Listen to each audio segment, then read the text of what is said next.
The Leo and Danny Show. Mopey, if you have any experience mountaineering, you can weigh in on this next story, but we're going to get into our weekend. Yeah. I don't have any experience, but I'll see. All right, then keep your mouth shut. Yeah. I'm kidding. Listen in. You can weigh in if you want. You're our guest here today, Mopey. Thank you. We went up to some godforsaken mountain Wrightwood, California. between Los Angeles and Vegas. Yeah. Wrightwood, yeah, that is the city name. Yeah. With a mountain man named Chad who messaged me on Instagram. One of the few messages I actually saw because he's verified, I believe. He is verified, and it's because he's been on TV. He's been on Naked and Afraid, right. Some National Geographic BS. Well, his counterpart Reza, who also came up with us, was on National Geographic. Listen to the qualifications. So Chad has been on Naked and Afraid twice for 21. Well, first time he actually threw out his shoulder 5 days in, but the second time he was there for 21 straight days, surviving with some chick. Naked. He's a survival expert, the guy who hit me up. And he hit me up to do a survival mission for 24 hours in a remote location. And his counterpart, Reza, survived 300 days in Africa. Oh, well, actually, not 300 days. He went 30 days. He traveled 300 miles with 1 day of food and water. So these guys were pretty badass. They took myself, Inland Iggy, Pussy Coordinator Brooks, Leo, cameraman Nico, and... wouldn't you have it, Archangel Austin over there behind the controller board. We all went up into a snowy mountain. There was snow all around our camp. It snowed throughout the night, which we had to last out in our 24-hour stay. Mm-hmm. And we were forced to light a campfire and with no shelter, sleep on the ground a mere inches from the blaze to stay warm. Yep. Snowing. We slept without shelter in the fucking snow. Yeah, coronavirus, blazing away in Los Angeles, and it didn't matter to us. That's what we decided to do.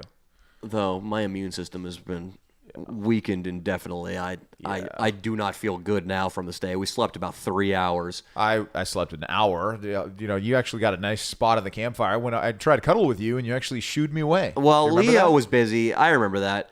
See, this is how it's set up. The survival experts, they erected with just a couple sheets of plastic and some twine a really nice shelter. Well, I would not call it really nice. It was on top. It was on a rocky, really uneven surface. It was fucking freezing. No, the temperature in there was about 80 degrees Fahrenheit. No, it wasn't. It was fucking freezing. It was so freezing that, in fact, I could not sleep because my feet were so cold that I had to get up intermittently and go to the fire and just lay there. Were you in pain? Oh, yeah. Feeling numb and Absolutely. Yeah. Don't even know what that's like. It was terrible, man. It was honestly really, really bad. And I questioned why the fuck I was doing it. Actually, I never really questioned why I was doing it because Danny gave me the motivation I needed by calling me a pussy and saying that I was going to be the first guy to tap out. I called you the gumdrop princess because you, the survival guys, cameraman Nico and Brooks, went over to Candy Cane Alley, as I called it, the 80-degree shelter, right. while myself and Archangel Austin were hanging out next to the 90-degree fucking fire. No, it was 20 degrees out there. If it was 80 degrees in that fucking terrible shelter, it was 120 by the fire where you were. I had a single pair of jeans on, I'll have you know. He did. Archangel, that's vastly underprepared. He did throw up on the fire as well at some point, probably because of that. It's going to be the video on Thursday. Yeah. The camera is not going to lie. You're going to see Leo hanging out in Candy Cane Alley, nice and warm. They had a cocoa maker in there. You're going to see me making a goddamn wall with massive tree trunks that I was the only one able to move. Austin and I were out there, not a drop of water, not a calorie of food in our bellies, in the elements, toughing it out. Yep. Him, myself, and Inland Iggy showed true grit. And everybody else failed to display any. That is the most ridiculous thing I've ever heard. You're going to deny that we showed true grit? Inland Iggy ate semen. Well, that is true. He did do that, I have to give him no. He showed grit. I'll tell you why, Mopey. It's fucked up, man. Inland Iggy, he's seen the popularity of Fan Jerry since making out with the man. Right. He's seen the fall of Rat Dick Ralph. Right. Inland Iggy, I think at this point, he realizes he's fortunate to have lasted as long as he has in the Danny Mullen Crew, despite his own mistakes. The puss-outs, the punching me in the face. So, you know what? This weekend, the guy stepped it up. He decided that he needed to do something to be remembered. And that something was, eating semen. Brooks, Pussy Coordinator Brooks, I'm telling you, Mopey. We'll tell you the story. Don't get ahead of yourself over there. I'll sit back and watch. That's a really nice, clean, expensive couch you're sitting on. Just relax. There's only a little bit of semen on that thing. Don't It's worry. definitely not third Someone's hand had sex from here. somebody's dead grandmother's attic either. Someone has had. Yeah, Yeah, me and your sister. Danny had sex with the warthog from episode 1 on that couch, I I did. believe, right? Yeah. Dang. Brooks, pussy coordinator Brooks, I had some Aveeno there. It was reserved for something that we called the puss out tent. My idea was we'd have a puss out tent set about 20 yards away from our camp that would be stocked full of supplies. Twizzlers, Funyuns, all the water you could drink, plus a porno mag and a bottle of hand lotion. So if you couldn't tough out the cold or the lack of food, you could go crank one off and eat snacks until the sun rose. But you would have to metaphorically ring the bell of failure. I smelled bit at some point around hour 5, and I let Brooks pump out a handful of Aveeno and go jack off on a stump. You like that, Mopey? Okay, go on. His look, his content's not for everybody, but that did happen. It was strange to just see a man masturbating next to the campsite, next to these survivalists. I mean, it's the wilderness. You know, yeah. stuff has to carry on. Exactly. So he masturbated on this strange doll, and There was a mannequin head, which I guess belonged to Churdley's at some point. Churdley's older sister, I believe, is a hairstylist, and it was one of the mannequins she used to cut hair on.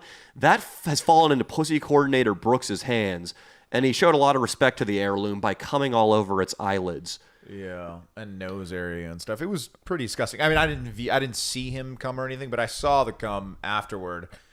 You know, it was pretty disgusting to see, to be honest. And then, of course, He brought it back to base camp, presented it to all of us, and it might have been Iggy's idea, in fact. He was so desperate to get back into our good graces. He took a finger, swiped it in the semen, and then put that finger right in his mouth, Mopey. he did. I don't know if Inland Iggy knows that there could be a sexually transmitted disease in that semen. Is that true? You, Yeah, like, 100%. Wow. You could get like gonorrhea of the throat. That's Or- not true. Yes, Mopey, you can. you should try it out in your next video. No, absolutely I'm not. gonna pass on that one, but Inland Iggy definitely earned some yeah, he's- respect for that one. he's dude. back, That's dude. that's a tough one. Iggy's back, guys.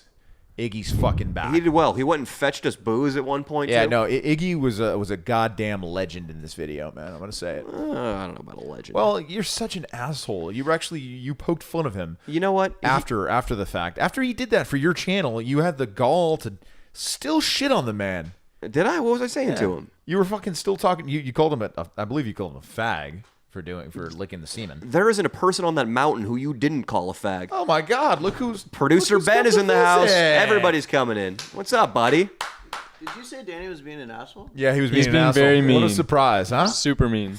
He didn't put himself in someone else's shoes, which I know that we weren't when we were talking crap last week. So I want to formally apologize That's good, bro. for my Ben, that is Mopey. He's a large content creator whose content we spent the last 30 minutes tearing to shreds. yeah. Sounds tight. It was fun. And Ben, we also apologize to you in a way on air for maybe being a little insensitive to you last week. Yeah, I apologize on We're the air sorry. as well. I'm sorry. We'll have a good hug session later. Sounds good. On the camping trip, though, one thing that we brought up, because I'll be honest, there wasn't much to do the whole shoot, 24 hours around a campfire. It turned into one big podcast, essentially. It was like a big podcast with a bunch of people, and it was fun. I got to know the survivalist guys. I asked them a lot of questions about survival. They said that it's pretty it's a mental game, but also like people get sick, man, and when you get sick, there's nothing you can do. You got to call it a day. You got to think about your safety, but it's about knowing when you have to do that and when you